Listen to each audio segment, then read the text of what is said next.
Hey there, welcome to Millennium Milestone Presents, a site dedicated to storytelling in books, movies, video games, and other exciting genres, analyzing frame by frame for all of you what a broken crane kick looks like.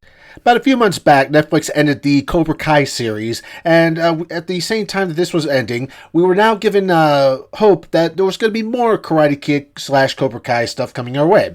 And here we are with Karate Kid Legends, a movie that we didn't ask for, but apparently we're getting this. Not that I don't want any more of this stuff, because I gotta be honest, Cobra Kai was a fantastic series, and it had its ups and downs here and there, but for the most part, I enjoyed the series, and definitely didn't mind if there was going to be a movie with these characters that were in Cobra Kai, but instead, we got this. Now, a little side note before you can get the sudden bashing I'm going to give this movie, I do want to say that the Jackie Chan Karate Kid movie was an enjoyable film for me. Now, at that time, Jaden Smith was not nearly as intolerable as he was now, but back then, this was a movie that I didn't mind. I didn't even mind if this was completely loosely based on Karate Kid. It was his own thing, but to throw this together with the other franchise, yeah, let's get into that. After moving to New York City with his mother, Kung Fu prodigy Li Feng struggles to let go of the past as he tries to fit in with his new classmates. When a new friend needs his help, Li enters a karate competition, but his skills alone aren't enough. With the help of Mr. Han, Daniel LaRusso, he soon learns to merge two styles into one for the ultimate martial arts showdown. I've heard that one before.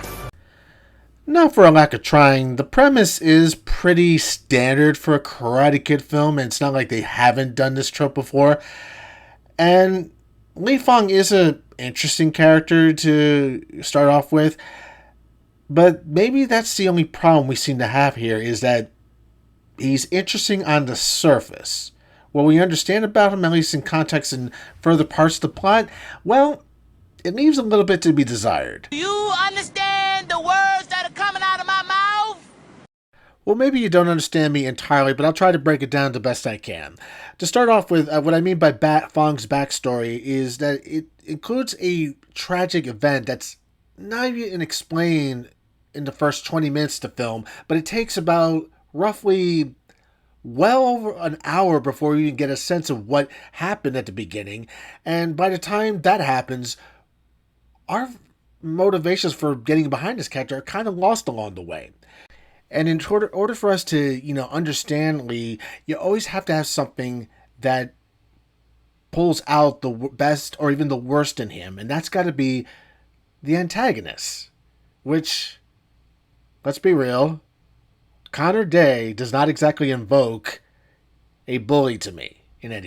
Maybe to get my point across, let me show you a scene from another movie called Men, Women, and Children that shows a scene of someone being motivated to have to deal with a bully. Watch this. So we lost because of you, fag.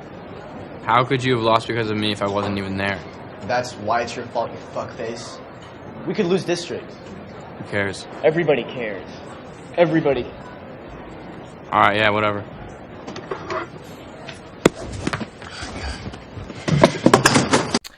Now, whether that character motivations are right or wrong, you get a sense of what drives him to set a wrong right away with a bully. Lee doesn't invoke the same maturity or confidence when he's dealing with a situation with someone like Connor Day. And that's kind of why I feel like he's not a character I can get behind. He's not giving us anything that motivates us to want to root for him. Oddly enough, the one character I thought had a little bit of a more interesting backstory was that of Joshua Jackson's character, the father of the love interest in this movie. He's trying to keep a pizzeria going. He's in debt with gangsters that are trying to take him for what he's worth, every nickel and dime. He used to be a wash-up boxer. Now, again, I mentioned that these are interesting things about the character. It doesn't mean that Joshua Jackson has to be the main character. I'm just saying that these are greater motivations that could have worked in Lee's favor if you found a way to work around that. For example, maybe Lee was starting a business with his mom or with a pizzeria. Who knows? Again, this is just me spitballing here. the point is, Joshua Jackson's struggles looked more authentic and could have been used in a similar way with Lee, if in that way. Maybe Connor is in league with these bullies that are attacking Joshua's character. That's another thing you could have done to make at least add some depth to these characters. The biggest problem in this movie is actually both the protagonist and the antagonist of this movie. They both are bland and just flat characters in general. Which understandably why then you have Jackie Chan and Ralph Macchio in this movie. And don't get me wrong, I love both these characters, but every piece of the puzzle here doesn't fit with the other. And that's, I think, another issue that comes up in the film is that you might have been better off having either Han's character or Danny LaRusso in this. You needed one or the other, not both. It was a little too confusing and tricky to balance both characters in this film. And while they do play off each other as great actors, don't get me wrong, the story doesn't lend itself to what they can do in this movie. Both the characters are trying to take on the role of Mr. Miyagi here, which that in itself is a bit of a challenge. They have different styles and different takes on it, which is fine, again, if you want to create a struggle, but most of the time, these characters are, for the most part, agreeing with each other. They're not really disagreeing on anything, so there's no real conflict with neither Dan LaRusso or even with Mr. Han. Neither one really evokes anything that's thought-provoking about the way they do things in this movie.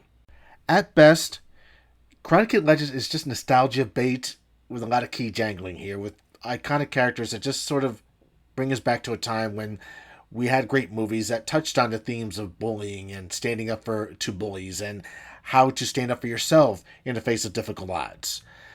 The Karate Kid movies did a great job with that with the first three, and with some exceptions with the others, they were great in their own right, but nothing beats some of the original themes of the first movie. So how would I rate this movie in comparison to everything else we've had before this? Sadly, I would have to give this a range of poor. Not necessarily bottom of the pit, but definitely below mid for this movie.